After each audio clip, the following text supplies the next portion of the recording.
tak cariin aja nanti jaga ama baik, amanya enak kayak gitu. Nggak mau aku, nggak mau ya nggak mau. Habis itu dia nakutin aku. Nanti kalau kamu udah finish nggak dapat job, kamu pulang loh, nggak apa-apa. Gitu terus ya. Iya. Kalau Dia, agensi itu, kalau misalnya apa nakutinnya namanya? kayak gitu. Iya, Tapi aku nggak ngancam-ngancamnya. takut, aku Kamu udah nggak takut siap-siap. ya? Udah.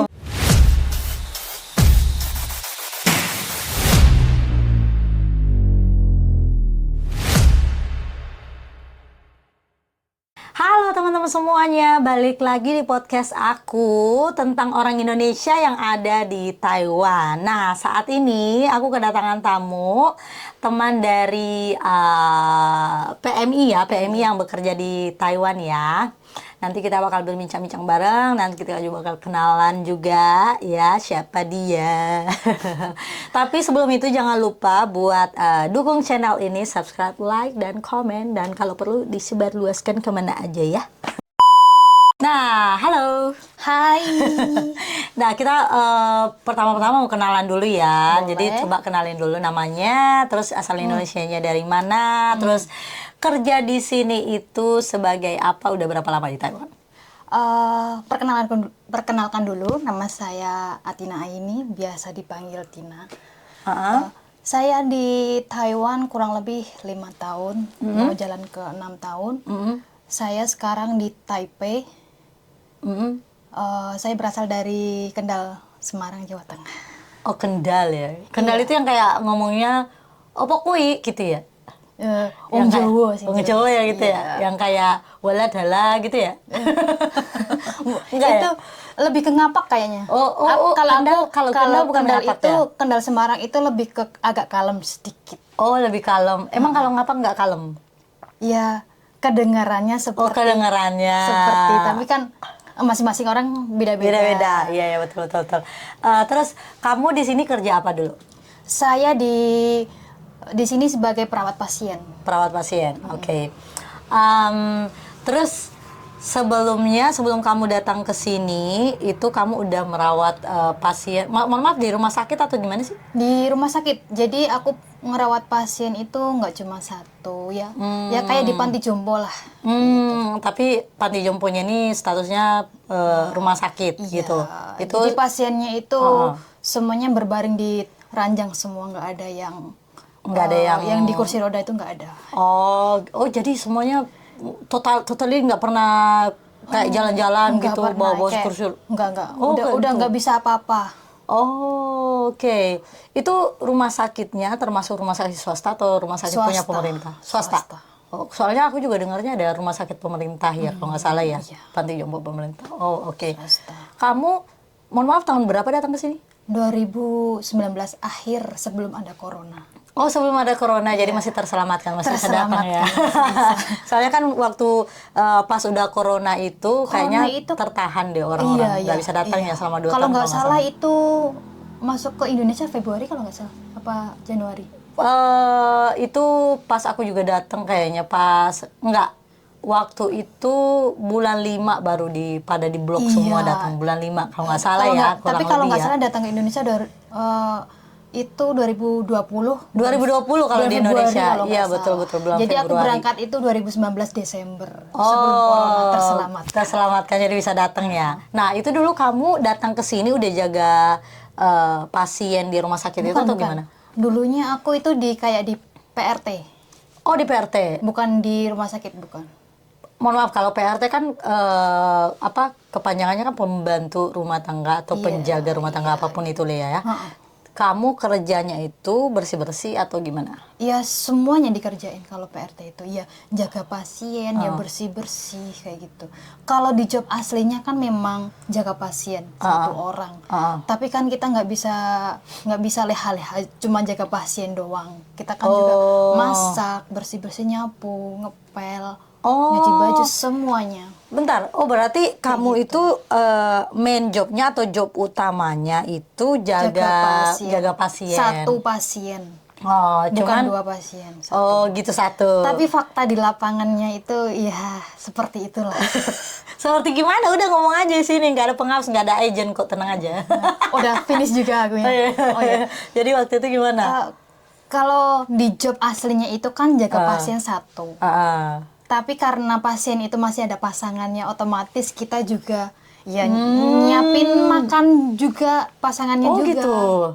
Maksudnya Ya bersih-bersih rumah juga. Ya kayak menjaga 2 pasien tapi lebih fokus ke pasien yang aku jaga. Oh gitu. Oh jadi kamu di kontraknya jaga pasien satu, tapi fakta di lapangannya kamu jaga pasien dua. Karena serumah cuma sama Akong Ama, otomatis mereka yang jaga juga aku.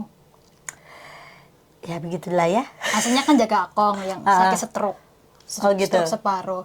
Cuman kan masih ada amanya. Kita juga nggak mungkin sebagai manusia itu kan kayak nggak tega juga kalau. Kalau dilihat-lihat gitu aja ya. Tapi kamu bilang tadi kamu juga kayak nyapu-nyapu, bersih-bersih. Itu bagian dari job kamu atau gimana? Itu tertulis dalam kontrak nggak atau nggak? Atau itu inisiatif kamu aja atau kamu cuman merasa nggak enak sama majikan kamu? Kalau itu ada di kontraknya, cuman kan lebih fokusnya sama ke jaga pasien. Agensi bilangnya kayak gitu, tapi nyatanya juga kalau rumah kotor kita juga kena komplain. Oh gitu. Kamu tahu nggak sebenarnya kalau misalnya kamu main jobnya atau job utamanya itu kerja jaga ama itu kamu nggak boleh dikasih kerjaan tambahan kayak bersih-bersih rumah atau masak. Kamu tahu nggak itu aturan itu? Aku tahu. Semenjak kamu waktu pertama kali kamu datang ke Taiwan, kamu tahu nggak Belum hal tahu. itu? Belum tahu. Belum tahu. Aku tahu itu di Taiwan. Aku cari informasi tentang job di Taiwan apapun itu. Aku cari info atau agensi atau apa. Baru tahu. Baru tahu. Oh ternyata pekerjaan itu tuh bukan yang dicampur-campur semua, tapi ada bagian-bagiannya ada gitu. bagian-bagiannya Nggak boleh kalau misalnya jaga ama terus bersih-bersih juga. Iya. Apalagi kalau jaga amanya dua. Ditambah Harusnya, lagi dulu itu kan aku kerjanya itu pas dapat bagian di daerah gunung. Otomatis kalau di gunung itu kan orang desa pasti di kebun juga ya. kadang-kadang juga berkebun kamu. Jangan-jangan. Iya gitu. Iya. Bahaya banget ini sebenarnya. Itu kamu tahu nggak itu kalau misalnya itu tuh nggak boleh gitu? Dulunya nggak tahu. Dulunya nggak tahu. Terus aku tuh sharing-sharing sama temen-temen yang lebih lama di Taiwan. Aku dikasih tahu sama mereka. Terus aku cari info-info juga yang ada di internet. Ternyata itu tuh udah Menyalahi aturan banget itu. ternyata. Tapi ya mau nggak mau aku mesti jalanin itu. Kamu sempat nggak kayak bertanya-tanya waktu kamu itu ada di posisi itu? Sempat nggak kamu bertanya-tanya, kok aku jobnya banyak banget ya, kok ini banget ya, kok nggak sesuai dengan kontrak gitu? Pernah nggak kamu tanya-tanya kayak gitu? Kamu pernah protes nggak sama agen kamu? Pernah. Terus agen kamu bilang apa? Aku pernah protes sama agensi. Terus agensi bilang kayak gini. Kalau misalkan nggak capek-capek banget ya dikerjain aja lah, nggak apa-apa. Agensi bilang kayak gitu. Agensinya bilang kayak gitu. Iya. Terus kamu Karena aku aja gitu karena ya? dulu aku anak baru. Iya. Terus makin kesini aku nyari informasi yang detail banget. Baru aku bisa ngumpulin. Ternyata kalau mau lapor-lapor kayak gitu harus ngumpulin bukti dulu. Jadi aku cari tahu gimana caranya buat lapor, tapi akunya tetap di posisi bener. Jadi aku video-videoin aktivitas aku kayak gitu. Tapi ya nanti suatu saat kalau mau aku lapor ada buktinya. Iya. Gitu. Tapi kalau kamu mau lapor juga kan kamu juga udah nggak kerja di sana. Jadi kan meoyong juga ya kan. Meoyong gitu. Nggak guna juga. Dulu aku memang berpikir pengen lapor. Oh dulu. Itu waktu udah berapa lama? Kurang lebih 1 tahunan di sana. 1 tahun pengen kamu lapor. Aku kan udah dapet informasinya gimana cara lapor, lapornya kemana, kan aku udah tahu. Cuman tak pikir lagi, nanti kalau aku lapor otomatis jobku di sini itu nggak finish. Soalnya yang mau aku lanjutin ke depannya, aku pengen ganti dari PRT itu kan informal. Aku pengen ganti dari informal ke formal. Dan itu satu-satunya harus finish kontrak. Finish kontrak gitu ya. Ya jadi aku pikir ulang lagi, nanti kalau aku lapor nggak finish, aku nggak bisa pindah ke formal. Jadi ya sudah, mau nggak mau, itulah alasanku, mau nggak mau aku tetap stay di sana sampai 3 tahun finish. Baru aku pindah ke formal kayak gitu. Karena aku tahu kalau formal itu banyak hak-hak yang kayak gajinya udah ditentuin pemerintah. Terus liburnya juga ada ditentuin. Kalau PRT itu kan 1 bulan 1 kali, iya kalau majikannya mengizinkan. Iya. Tapi kan kebanyakan majikan itu nggak ngebolehin karena nggak ada yang jaga pasien. Mereka kan sibuk. Namanya juga informal ya. Iya. Namanya juga informal. Jadi seluruh aturannya itu berdasarkan atas kesepakatan kedua belah pihak, tapi tidak ada pengawasan yang ketat gitu kalau informal itu biasanya. Juga kerjanya nggak ada jamnya, nggak 24 jam itu kita harus selalu ready, standby kapanpun kita dipanggil. How terus. Itu dulu gajimu berapa itu di situ kamu dapatnya? Dulu itu 17. Terus 17.000? Iya dulu. Terus tak ceritain lagi. Terus ada pemerintah kan katanya gajinya dinaikin 20.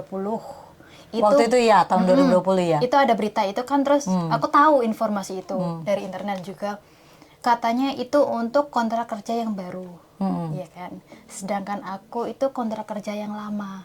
Jadi aku nggak dapat 20.000 itu kan aslinya. Oh, ya jadi kan? harus nunggu selesai kontrak dulu, nanti kontrak kerja baru. Ya, pengumuman itu tuh aku denger 4 bulan atau 5 bulan sebelum aku finish. Tapi aku nggak mau dong gaji tetap 17. Aku mau lah disamain sama yang lain 20. Meskipun aku kontrak lama. Yeah. Terus aku coba ngomong sama agensi. Terus coba ngomong langsung, agensi nggak ngerespon. Terus aku langsung ke majikan langsung karena dia yang gaji aku kan. Terus ngomong langsung, terus dia majikan juga tahu info itu. Dia bilangnya untuk kontrak baru. Kamu kan kontrak lama kayak gitu, nggak bisa lah. Terus aku ngomong kayak gini. Itu permainan. Iya. Itu. Tapi apa bedanya kontrak lama sama baru? Kontrak baru, anak baru misalkan, nggak tahu kerja, bahasa. Maaf ya nggak semuanya, cuman kan aku pas waktu itu ngomong sama majikan kayak gitu. Bahasa juga paling sedikit dia, kerja juga belum paham soal jaga pasien, soal rawat. Aku di sini udah mau finish, udah lama. Kenapa nggak disamain? Bedanya apa juga? Baru sama lama juga sama-sama kerja di sini, aku mau kayak gitu.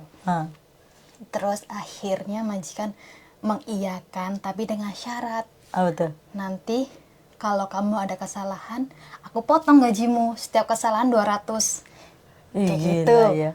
Tapi aku nggak habis otak buat itu. Terus habis itu pas tanggal gajian, dia ngasih aku 2.000 berapa gitu. Pokoknya ada potongannya gara-gara aku itu kesalahan ada kotoran anjing di depan rumah. Itu ya juga kan? Dihitung itu? Iya dihitung, dipotong gara-gara ada kotoran anjing yang nggak aku sapu. Iya di depan rumah. Terus aku ngomong balik lagi sama majikan, itu anjing siapa? Itu anjing tetanggamu bukan? Itu pas waktu itu aku udah nyapu di depan rumah nggak ada kotoran anjing. Terus kamu ngomong 1 jam kemudian kamu ngomong ada kotoran anjing, katanya nggak aku sapu. Kan aku setelah itu kan aku di dalam, mana aku lihat itu anjing siapa? Anjing putar CCTV-nya ngeliat gitu ya kan. Itu anjing siapa? Jadi anjing tetanggamu itu. Kenapa terus, aku yang dipotong gitu. Terus dia terus aku bilang, terus aku bilang gini, kalau kamu mau ngasih tambahan, kasih 3.000. Kalau nggak mau ngasih, habis ini aku keluar dari sini cari gaji yang lebih gede. Terus dia bilang apa? Terus ya, aku rembukan musyawarah dulu sama sama keluarga yang lain ya, cece-cece yang lain kan anaknya ada 5 atau 6 itu lupa aku. Oh gitu. Mungkin gaji kamu itu dari mereka gitu, ngumpulin duit kayak gitu. Terus aku bilang kalau mau ngasih tambahan kasih 3.000. Kalau nggak mau ngasih nggak usah ngasih sekalian. Abis ini aku mau cari kerja yang lebih banyak gajinya. Oh jadi kamu ngancem juga gitu ya kan? Mungkin dia sakit hati atau gimana? Padahal sebenarnya kamu juga nggak tahu mau kemana kalau misalnya nggak ini. Tapi pintar bagus sebenarnya. Gitu. Nah, terus waktu itu kamu apa sih, kan udah ada tekanan-tekanan tuh ya kan, udah ada tekanan-tekanan dari majikan pastinya. Nah, gimana cara kamu itu mengelola emosi kamu pada saat kamu dapat tekanan-tekanan itu? Kan pasti sakit hati ada, kayak Pasti marah ada. Setiap pekerjaan pasti ada permasalahan. Tapi ya kita tetap harus tegas, tapi tetap harus nunduk karena kita mau gimana pun tetap bawahannya dari mereka. Nggak boleh kayak ngelawan. Ya boleh tapi di jalan yang benar. Kalau kita salah ya minta maaf, kalau mereka yang salah dijelasin baik-baik. Nggak boleh sambil marah-marah dengan nada tinggi, itu nggak boleh. Itu kamu jelasinnya itu dalam bahasa Mandarin, bahasa Inggris, atau kamu pakai alat translate Google Translate, atau kamu minta tolong sama agensinya tuh buat jelasin kalau misalnya ada yang salah nih, kayak kamu kan tadi kan bilang kamu jelasin ke majikan kamu itu punya siapa, itu kan belum tentu itu aku punya maju kamu. sendiri. Aku pribadi kalau aku ada masalah sama orang, aku sama orangnya langsung, nggak mau sama perantara. Tapi kamu pakai bahasa Mandarin berarti? Dulu pakai bahasa Mandarin campur Inggris karena aku Inggris, ya? masih belajar bahasa Mandarin. Bahasa Inggris juga nggak terlalu pintar tapi bisa. Berarti memang bahasa juga penting ya kalau Penting misalnya banget. ini ya. Jadi majikanku kan masih muda-muda, mereka paham bahasa Inggris. Juga ada yang dari Prancis juga. Jadi ngomongnya pakai bahasa campur di sana. Campur ya. Sama majikan yang muda pakai bahasa Inggris, sama akong ama yang aku jaga itu pakai bahasa Tai, bukan Tai ya? Oh, Tai. Kalau di pedesaan itu bukan pakai Mandarin, kebanyakan pakai Tai. Iya sih. Jadi belajarnya itu ekstra banget aku. Iya sih, kalau di sini tuh ya teman-teman ya, kebanyakan itu bisa dibilangnya mbak-mbak PMI di sini ya, kebanyakan itu mereka pinter bahasa Tai karena dari jaga akong atau ama. Akong ama itu kakek atau nenek ya. Jadi mereka itu belajar dari situ karena mereka rata-rata pakai bahasanya pakai bahasa Tai. Jadi otomatis kalian menyesuaikan diri. Tapi kalau akong amanya itu tinggalnya yang di daerah kota, itu jarang yang pakai Tai.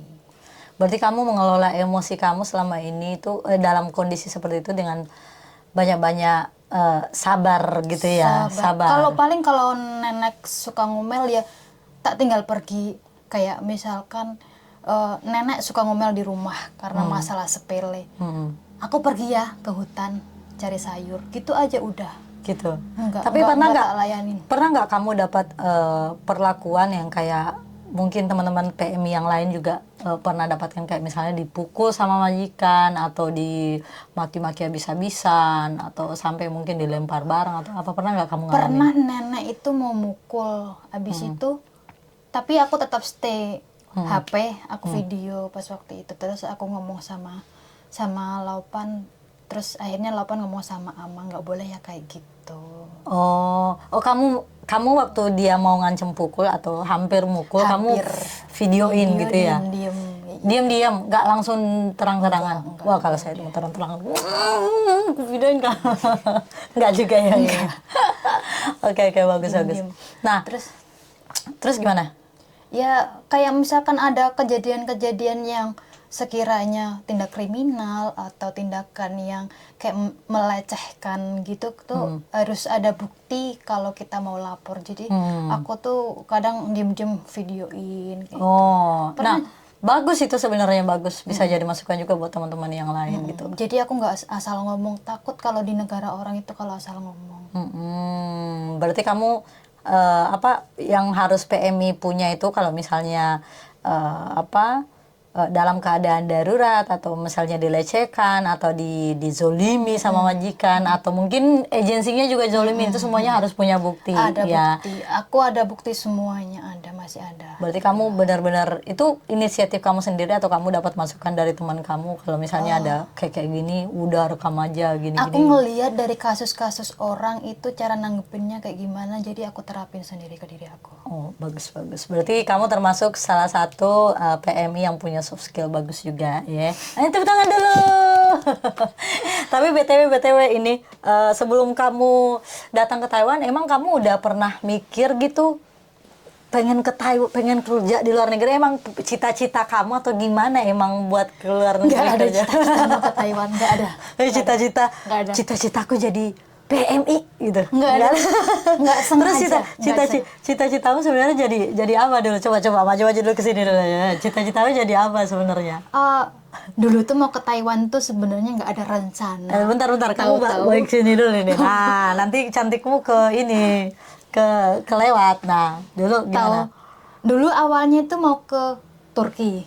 Oh Turki, biar dapat hidung mancung gitu ya, hidung yang Ya yang bengkok. sama-sama mancung. Tapi Turki kan bengkok dia gini sih. Terus. Habis itu ya sama mbak kakak perempuanku itu ngajakin aku ke Turki. Ayo ke Turki deh. Tapi kamu belum pernah keluar negeri, nggak ada pengalaman sama sekali. Oh. Jadi kalau mau ke Turki itu harus ada pengalaman keluar negeri. Mbakku kan dulu pernah keluar negeri. Mbakmu itu kakak kandung atau? Kandung, di atasku persis kandung. Jadi kamu mesti keluar negeri dulu satu finish. Baru satu bisa. kali finish baru bisa kayak gitu. Oh gitu. Dulu aku pengennya ke Hong Kong. Hong Kong dulu. Karena aku suka anak kecil kan.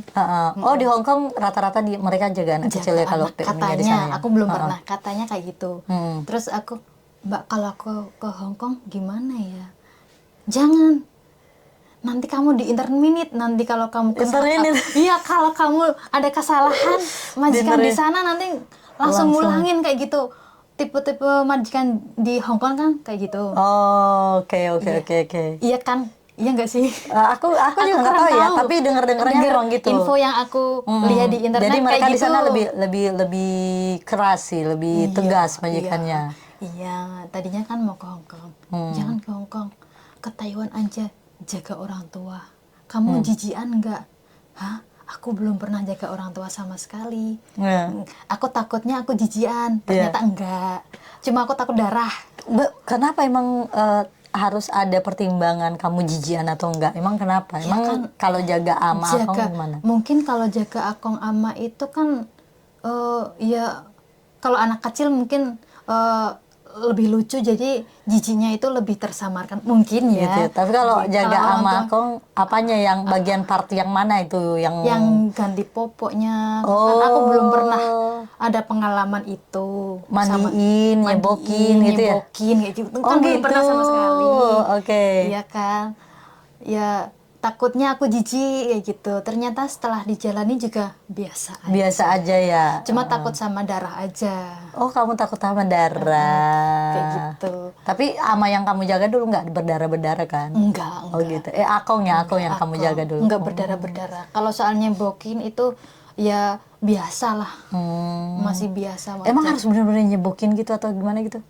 Ya, emang harus benar-benar disebokin gitu? Ya kan kalau mandi. Pakai tangan gitu? Ya pakai sarung tangan. Oh pakai sarung tangan. Ya, nggak tahu kalau yang lain ya. Kalau nggak kan kalau di Indonesia kan nggak pakai tangan kalau nyebok. Ya, kalau yang lain mungkin kalau majikannya pelit pakai tangan kosong mungkin karena nggak ngasih fasilitas kayak sarung tangan yang plastik itu apa namanya kan. Iya. Itu kalau majikanku itu nyediain semuanya, jadi ya nggak pakai tangan kosong juga. Iya dong, iya harusnya dong pakai sarung tangan dong. Iya, kecuali kalau punya sendiri. Oke, ngomong-ngomong tentang anak nih, kamu udah punya ini belum? Baby belum? Aku udah punya. Udah punya ya? Oh di Indonesia? Di Indonesia. Terus dari kapan itu kamu tinggalin itu? Dari 4 tahun. 4 tahun? Loh, kamu kan di sini, bentar. Oh berarti kamu sebelum, waktu datang ke sini belum nikah gitu ya? Udah. Tapi punya anaknya? Punya anak. Ya di Indonesia, udah nikah di Indonesia. Sekarang kan kamu udah menjalan 6 tahun? Iya, udah pisah. Oh, gitu. Oh gitu, oke. Nggak usah bahas itunya. Oke, terus anak kamu gimana itu? Tahu nggak kalau kamu itu di sini gitu? Tahu dia. Tahu ya? Tapi sering nanyain kapan pulang. Kok mamanya temanku pulang kerja pagi, sore pulang kok ibu kerja dari waktu itu sampai sekarang kok nggak pulang-pulang ya. Gitu. Kayak iri dia. Ibu Toib ya jadinya. Enggak jadi Neng Toib lagi. Bang Toib, Neng Toib sekarang Ibu Toib. Oh gitu ya. Jadi tapi kalau sekarang kamu apa namanya? Kamu kan udah punya duit, udah berpenghasilan kan di sini dengan bekerja di sini. Itu kamu biayain anakmu sendiri atau gimana? Kalau masalah anak masih bapaknya yang menanggung. Oh gitu. Masih bagus tanggung lah ya. jawab. Soalnya di sini tuh banyak yang dia yang harus nanggung. Kasihan aku sebenarnya kalau ngeliat teman-teman yang punya mantan pasangan yang kayak gitu tuh kasihan sebenarnya. Iya, harusnya ya kan kalau di Indonesia apalagi culture kita gitu kan, harusnya dalam agama juga harusnya bapaknya yang bertanggung jawab. Tapi rata-rata di sini Mbak PMI yang ya dia kerja, dia yang harus iniin anaknya gitu, biayain anaknya. Bahkan kadang-kadang juga ininya. Kadang temen-temenku juga kadang iri mungkin ya. Kok ngelihat aku kok sama mantan pasangannya masih tanggung jawab sama anak gitu, sedangkan mantan pasangan mereka itu enggak.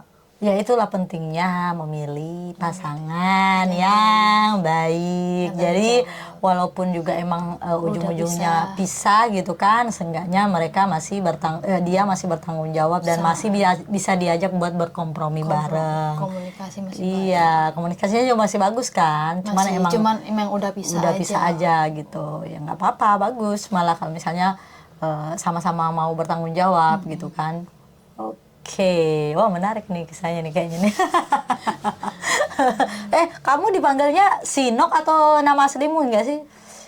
Jarang sih yang manggil nama asli. Jarang ya, rata-rata panggilnya Sinok. Apa itu artinya Sinok? Sinok itu kayak anak perempuan. Itu tuh panggilan dari bapak kandung aku ke aku. Oh, yang kayak nok gitu ya. Jadi ya ke bawah sampai sekarang. Oh, oke. Terus kamu kan bilangnya udah pisah ya kan? Nah, kamu pernah nggak kayak punya hubungan baru gitu di Taiwan dulu-dulu gitu? Pernah. Pernah nggak Pasti dibuka di sini. Enggak sih, nggak apa-apa sih kalau kamu nggak mau ngomong juga nggak apa-apa. Pernah nggak sih kamu kepikiran kayak, pengen gue ini jadi nyonya Taiwan ini biar nanti gue nggak jadi PMI lagi, pernah nggak?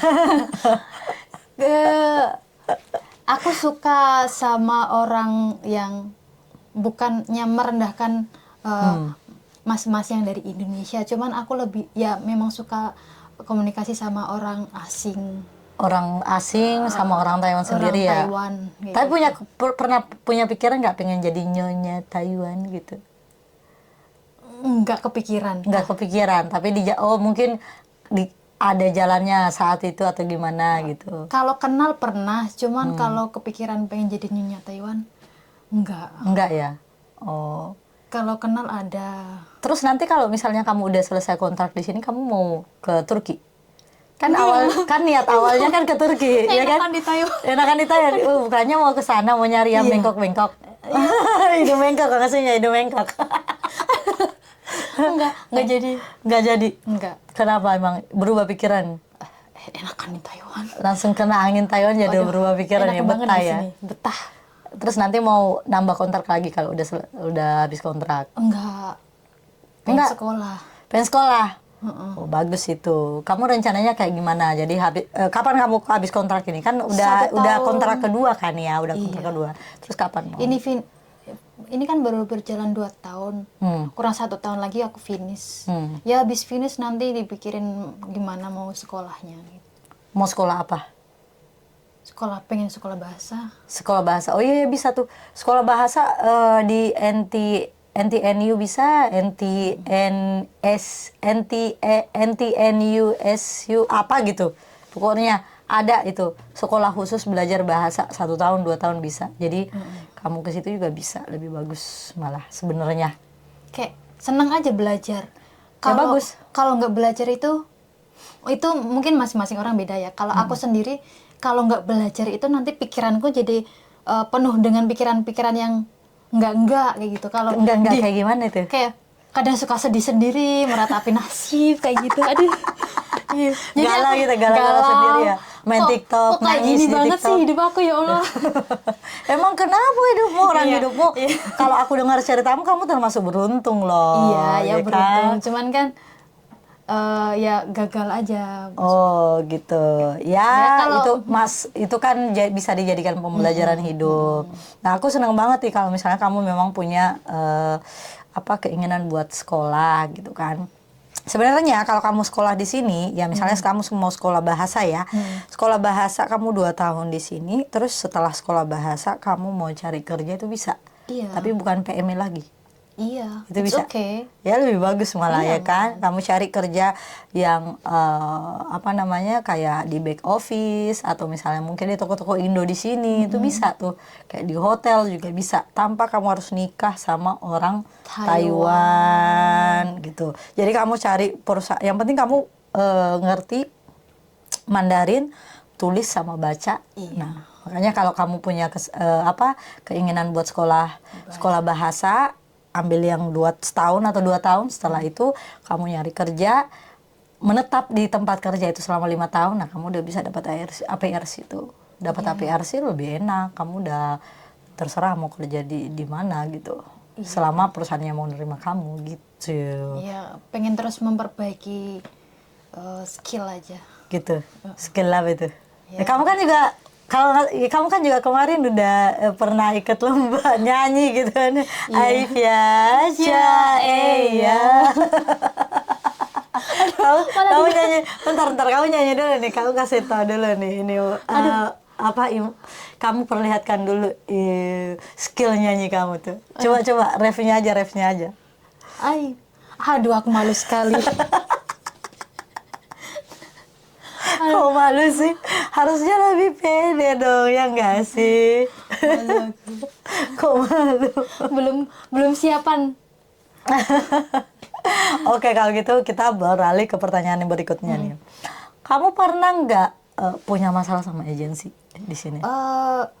Masalah sama agensi di awal-awal pernah. Pernah Pasti. kayak gimana itu masalahnya? Coba ceritain dulu. Sama masalahnya itu pas waktu perpindahan agensi sih. Perpindahan. Oh, waktu dari kerjaan lama. Dari kerjaan lama pindah ke kerjaan baru. Kan aku pindah agensi juga. Pindah bos, pindah agensi. Jadi masalahnya itu ada di sana.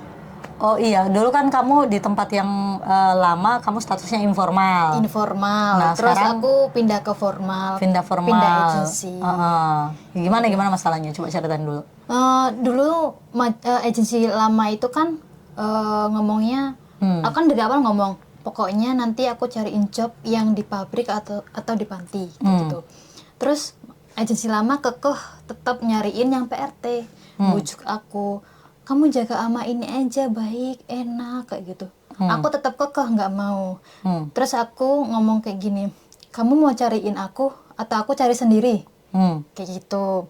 Tapi sebelum aku ngomong kayak gitu sama agensi baru lama aku tuh udah dapat job di daerah Taipei sini. Dulu kan di JAI. Oh, yang ini sekarang ini. Ya, sekarang ini. Udah dapat agensi baru, udah cek log, udah dapat job, tinggal bayar sama tanda tangan doang. Oh. Terus, jadi kamu sebelumnya emang udah persiapan, udah nyari sendiri.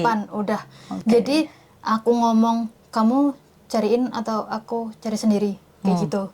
Tuh aku udah pegang kunci, udah siap-siap, udah prepare semuanya. Makanya aku berani ngomong kayak gitu. Terus dia bilang apa? Tak cariin aja, nanti jaga ama baik, amanya enak kayak gitu. Nggak mau aku, nggak mau ya nggak mau. Habis itu dia nakutin aku. Nanti kalau kamu udah finish nggak dapat job, kamu pulang loh. Nggak apa-apa. Gitu terus ya? Iya. Kalau agensi itu, kalau misalnya nakutinnya kayak gitu. Iya, tapi aku nggak takut, aku udah siap-siap. Ya? udah punya pegangan gitu ya? Iya. Terus siap-siap. Terus habis itu dia minta nomor agensi baru aku. Kasih aku nomor agensi. Kamu kasih? Aku kasih lah. Terus mereka berkomunikasi lah, serah terima gitu. Habis itu majikan agensi baru aku ngomong kayak gini, agensimu yang sekarang agensi lama minta uang, katanya mau ngelepas kamu tapi minta uang sama aku kayak gitu. Berapa mintanya? Kurang tahu. Minta uang. Gitu terus itu agensi itu. Terus aku bilang sama agensi baruku, suruh dia ngomong langsung sama aku. Terus? Karena aku tahu kalau kita punya bukti, agensi lama minta uang, kita laporin, kita dapat uang. Iya, justru kita yang dapat uang kalau misalnya kamu ngelaporin, tapi kamu harus punya bukti. Karena aturan di sini agensi itu nggak boleh jual beli job kan nggak boleh ngeduitin PMI-nya. Iya, makanya aku ngomong sama agensi baruku, suruh dia ngomong sendiri minta uang sama aku. Kamu jangan ngasih uang sepeser pun sama dia. Oh, kamu bilang gitu ke agensi Iya, baru ya? iya. Nah, ini kamu perlu catat teman-teman yang lain ini ya. Jadi kasih tahu juga dong teman-teman yang lain Iya, gitu. jadi kalau ya kayak gitulah. Kalau misalkan kita pindah agensi lama itu minta uang, ya ngomong sama agensi baru. Kamu ngomong sama agensiku, suruh ngomong langsung sama aku. Itu biar apa? Biar kita punya bukti. Caranya kamu ngumpulin bukti gimana? Direkam pas waktu video call kah, telepon kah sama agensi itu Atau kan, chat?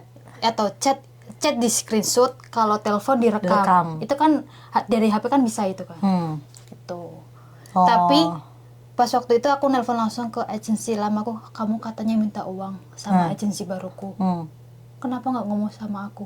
Terus? Siapa yang bilang? Aku nggak ngomong kayak gitu. Nggak ngaku berani, ya? nggak ngaku. Karena dia tahu aturannya. Iya. Aku juga tahu. Dia nggak ngaku. Ya Terus? sudah. Ya sudah, akhirnya kok mereka bisa serah terima, itu aku kurang tahu. Mereka di belakang layar kayak gimana ngomongnya. Habis itu berkasmu udah tak kirim ke agensi barumu semua.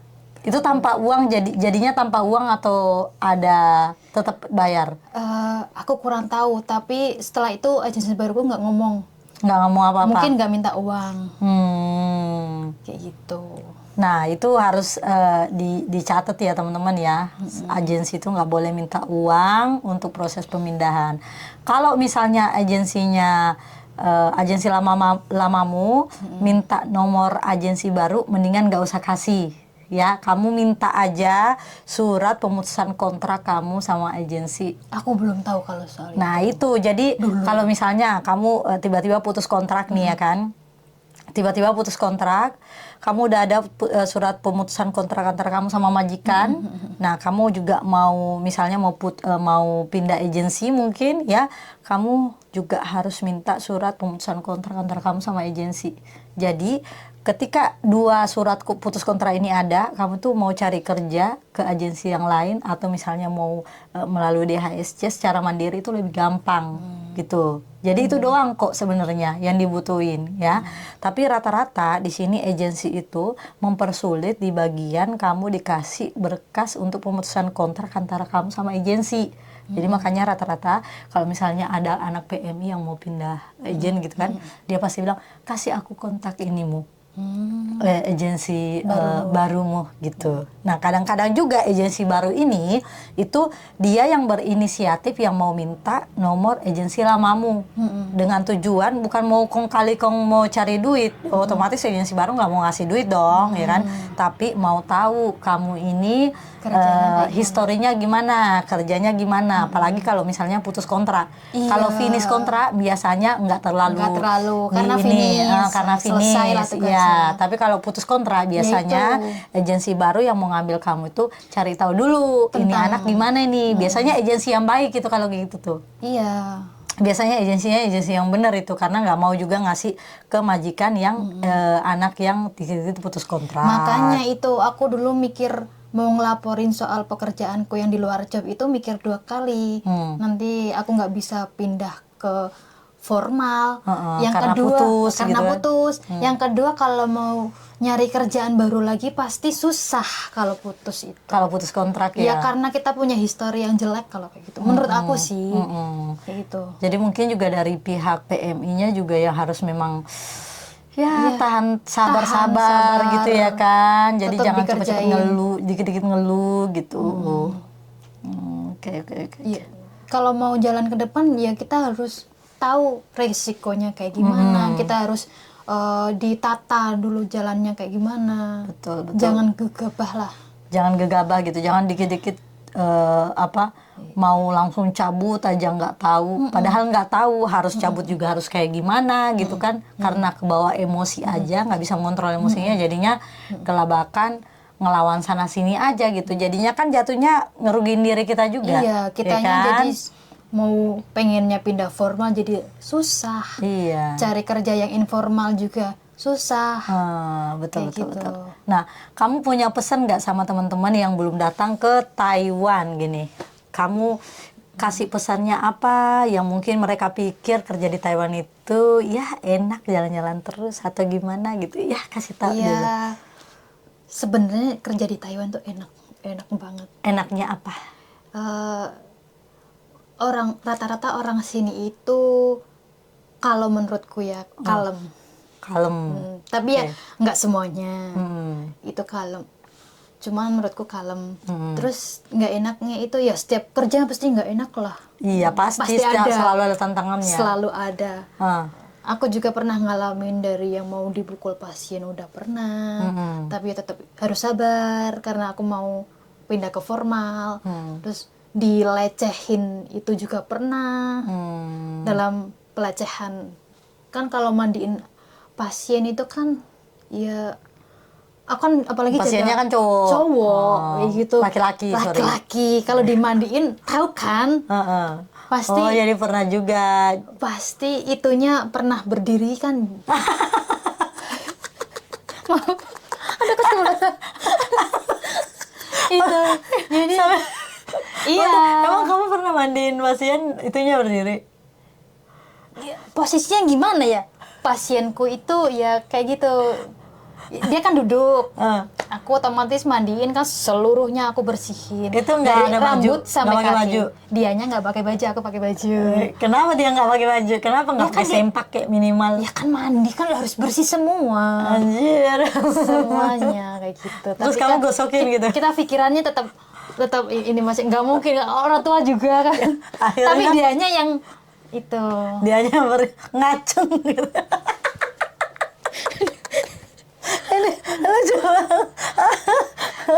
Oke, terus aku balik lagi ya. Kamu apa? Kamu videoin? Ya videoin, laporan lah. Oh gitu. Itu kan termasuk dari tindakan pelecehan. Oh gitu. Jadi pesan-pesan yang tidak enaknya buat teman-teman yang mau datang ke Indonesia apa nih? Biar persiapan apa ya? Mungkin Bahasa lah. Bahasanya harus dipersiapkan ya. Kenapa? Bahasa itu penting, komunikasi. Tapi misalkan kalian baru datang nggak bisa ngomong, itu jangan buntu pikirannya. Tetap ada HP, Google Translate, pakai itu aja. Gitu. Jangan menyerah. Buat teman-teman di sana atau yang udah baru-baru datang sama yang baru mau datang ke sini, kamu rekomendasiin nggak dikit-dikit harus tanya agensi, dikit-dikit harus ini agensi, minta tolong agensi? Enggak sih. Enggak ya? Enggak. Terus? Karena aku dulu enggak kayak gitu. Lebih ke cari informasi sedetail mungkin Sendiri. Kamu harus inisiatif sendiri. Nggak harus cari informasi lewat agensi. Kadang juga agensi yang merespon itu kan jarang. Oke, berarti itu pesan-pesan kamu ya. Jadi, terus lebih sabar juga lebih mungkin ya. sabar. Oke. Jarang sih ada agensi yang care banget sama PMI Pas itu. PMI-nya jarang ya. Tapi Jadi, ada. tapi jarang. Jarang. Gitu. Banyak yang enggak. Kamu Banyak bilang yang aja. Di Taiwan banyak yang enggak. Nah, ada lagi satu pertanyaan terakhir nih. Kamu kan kemarin waktu pas datang ke sini pasti ada potongan agensi kan? Ada. Nah, potongan agensi itu kamu tahu nggak itu fungsinya apa? Yang per bulan itu? Ya. Kurang tahu. Kamu kurang tahu, tapi kamu tahu aja kalau ada potongan agensi. Nah, potongan agensi itu adalah buat jasa agensinya buat kamu, jasa servis. Misalnya kamu butuh bantuan untuk komunikasi sama majikan gitu kan. Terus untuk masalah administrasi, kamu butuh untuk perpanjang ARC lah, atau perpanjang paspor lah, atau misalnya mau diantar ke medikal lah mungkin atau apa gitu kan. Itu semuanya biaya servisnya itu. Nah, selama kamu kerja di sini itu kamu dapat nggak? Enggak. Servis itu? Enggak. Servis yang mana? Servis dari agensi kamu dapat nggak itu? Enggak. Jadi kamu bayar aja? Bayar aja. Bayar aja? Enggak. Bayar tanpa diservis? Enggak ada yang servis dalam hal apa ini, enggak ada. Enggak ada sama sekali. Jadi selama 3 tahun Jadi itu kamu agensi itu datangnya itu cuma pas waktu ngasih tahu kamu besok medikal. Kamu gitu aja doang. Enggak diantar medikal juga? Enggak. Enggak ada. Karena kalau aku ada masalah sama majikan, langsung ngomong sama majikan. Kamu kasih tahu nggak masalahmu ke agensi? Tak kasih tahu. Terus dia langsung ngomong ke majikan? Itu kurang tahu. Tapi gitu. kalau ada masalah aku ngomong langsung sama majikan, tapi juga ngomong sama agensi. Tapi nggak ada Tapi agensi. kamu nggak ngomong ke agensi dulu, kamu ngomong langsung ke majikan.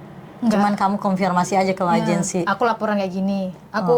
Aku ada masalah ini. Cuma sebatas laporan aja. Oh gitu. Kayak gitu. Jadi sebenarnya selama pengalaman kamu meoyong ya agensinya. Nggak bisa bilang kayak gitu. Ya ada juga sih fungsinya, cuma Ada fungsinya. untuk dalam hal bayar itu dengan alasan apa sih namanya? Ya dengan alasan lah ya, dengan tujuan untuk servis PMI-nya itu kan kamu nggak dapat. Nah, poin pertanyaannya adalah kamu keberatan nggak dengan adanya sistem kayak gitu yang harus bayar Cinatras dibilangnya orang di sini, PMI di sini kan Cinatras, apa itu kepanjangannya? Cicilan. Apa itu? Cinatras itu kayak cicilan buat apa tuh untuk potongan agensi gitu, cicilan buat potongan agensi apalah gitu. Kalau aku pribadi, kalau untuk agensi, kalau nggak ada agensi pun it's okay. Tapi It's nggak okay semua PMI itu menyetujui karena mereka mungkin Memang butuh juga. memang butuh, atau mereka dapatnya daerah terpencil jadi butuh agensi untuk minta tolong. Pertanyaannya, kamu setuju nggak dengan adanya kayak potongan servis kayak gitu tiap bulan? Enggak. Harapan kamu gimana ke depannya? Harapanku sih, kalau aku pribadi, Iya. jangan ada agensi juga nggak apa-apa. Jangan ada agensi juga nggak apa-apa. Tapi nggak Terus semuanya itu setuju. ya nggak apa-apa sih kalau misalnya kamu Aku pribadi ya. Ya harapannya nggak ada agensi, berarti kedepannya juga pemerintah juga di Indonesia harus mempersiapkan PMI-nya yang memang udah siap bekerja. Udah